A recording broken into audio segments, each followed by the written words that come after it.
ના હટકું અબ ના ભટકું હો ગયા બેડા પાર ઉલટ સુલટ ના જાપ છો. આ તો અભ્યાસ માથે આ ભજન છે.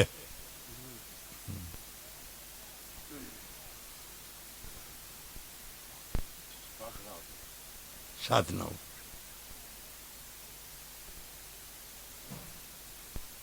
ઠીક. બીજાને કોઈને પૂછવું છે? છઠ્ઠીમાં રહેવા વાળા પરમહંસ હોય છે.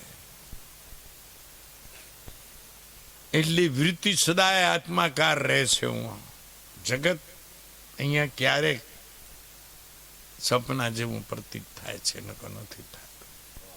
ચિત્રાવાળા બાપુ હતા એવો એ સ્થિતિના.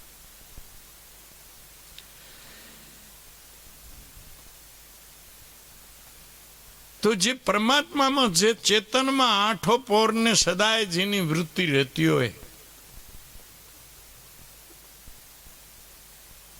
ચોથી ભૂમિકા વાળાની અહીંયા નથી રહેતી. ચોથી ભૂમિકા વાળો તો પછી એમ છે ને, તમે અહીંથી પૈસા મૂકીને આવ્યા છો ઘરે પટારામાં કે પેટીમાં જ્યાં મૂક્યા હોય ત્યાં, અહીંથી જઈને પછી લઈ લો, એમ છે ચોથી ભૂમિકા. પાંચમી છઠ્ઠી વાળાની ખરેખર આત્માકાર વૃત્તિ રહ્યા કરે છે ને આત્મા આનંદ મળ્યા કરે છે 24 કલાક, જે પાંચમી છઠ્ઠીમાં રહેતો. એટલે આ પ્રશ્ન તો ઓછો છે. પછી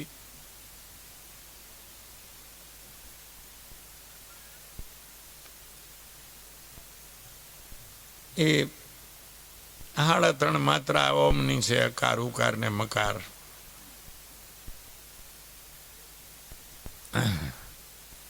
એ માત્રાઓ બ્રહ્મના 4 જે સ્વરૂપ છે, માત્રાઓ છે, અને આત્માની છે. આ બધાની એકતા.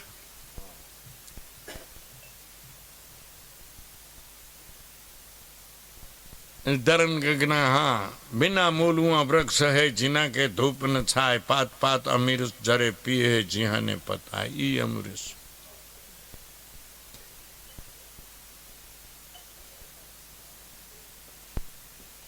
धरण गगना के बीच में अधर रहा ठहराई, वहाँ में हिंडोળા ઝૂલતા ખટ સકી ખેંચે. એવા પુરુષો છે.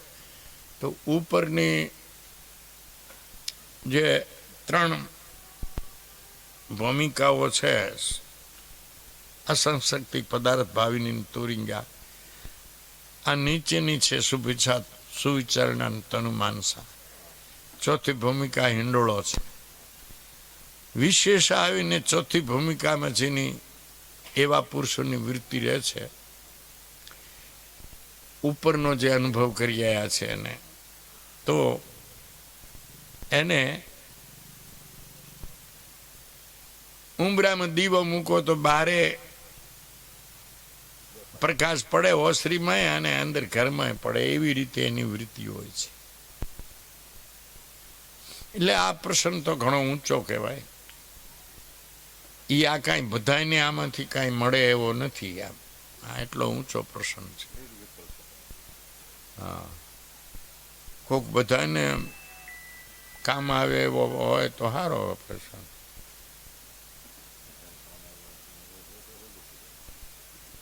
હે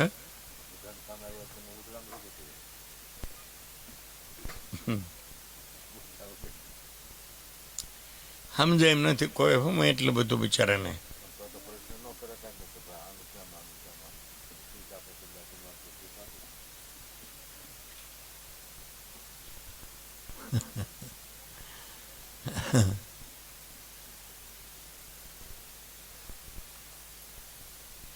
ત્યારે જ આપણને ખબર પડે ને કે આ ભીખ માગીને ખાતું છે, અહીંયા કને કાંઈ છે નહીં. ત્યારે જ અમને ખબર પડી જાય ને. સાધના કરી હોત ન ખબર પડે અમને. ઘણે સાધના કરી છે, પ્રસન્ન કરે. અમે કાંઈ એમને એમ ગપા ન દેતા.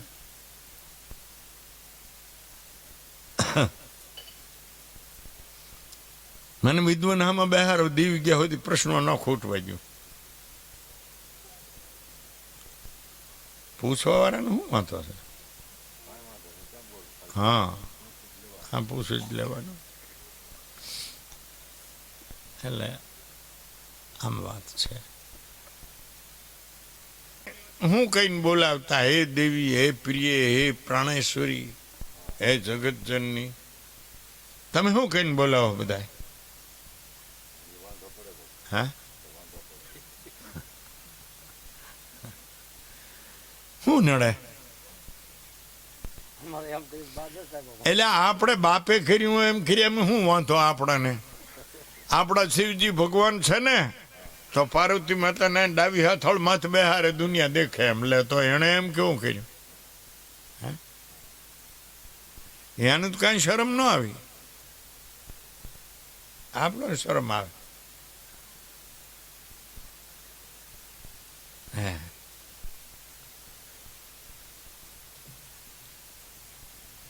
પતિ પત્ની જો આ જીવન સુધારવું હોય તો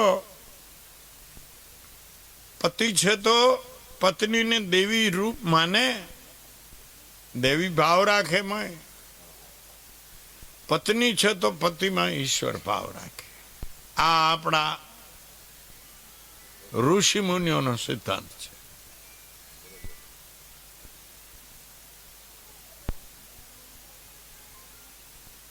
જો લગ્ન કરીને પતિ પત્ની જો એક ન થઈ શક્યા, સીતારામ,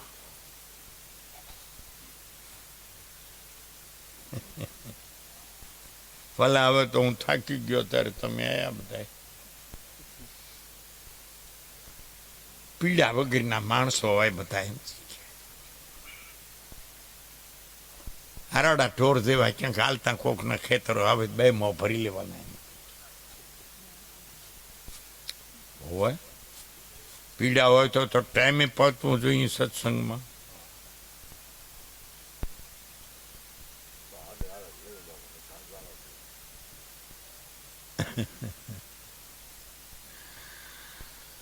દેખો બાપા,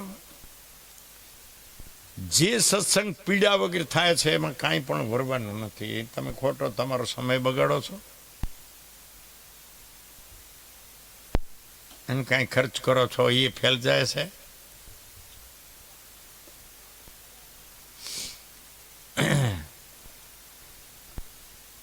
સત્સંગ સારી રીતે કરો છે ને જરૂર નથી. સત્સંગ જેવું કોઈ મોટું સાધન નથી. આપણી ભાગવતની કથા, પરીક્ષિતજીએ 7 દીમાં પરમાત્માને પ્રાપ્ત કરી લીધી. ને અહીંયા એક બીજી કથા આવે ખટોંગ રાજાની, એણે 6 ઘડીમાં મોક્ષ મેળવી દીધો.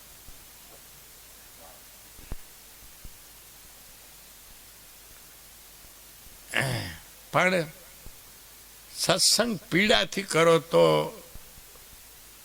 એ લાભ આપી શકે ને. તો ઠીક, ડરતા ડરતા ફાંક્યો બાપાનો, બીજું તો હું એમાં કઈ ન હોય, એમાં કઈ ન હોય. આયા એમાંથી કોઈને પ્રસન્ન કરવો છે?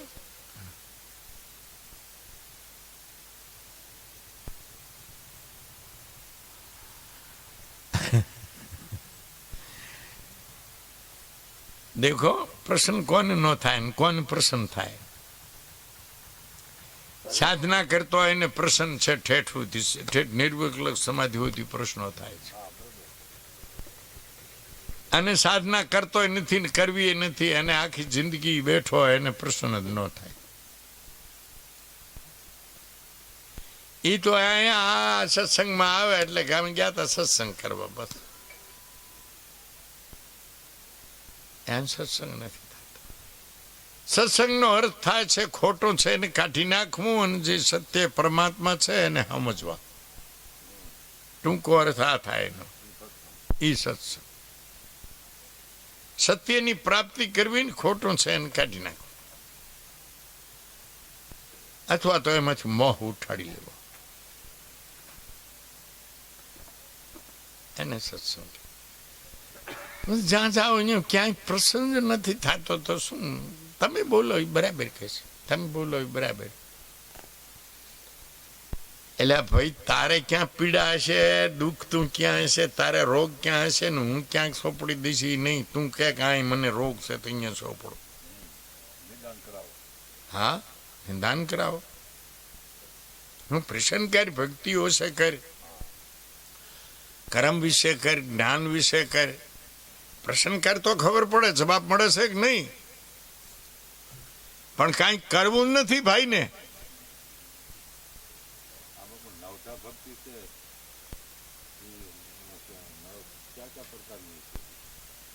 જો એક તો આપણે સમરણ ભક્તિનું તો વર્ણન કર્યું, પણ એ બધામાં પહેલી ભક્તિ તો ખરેખર શ્રવણ છે.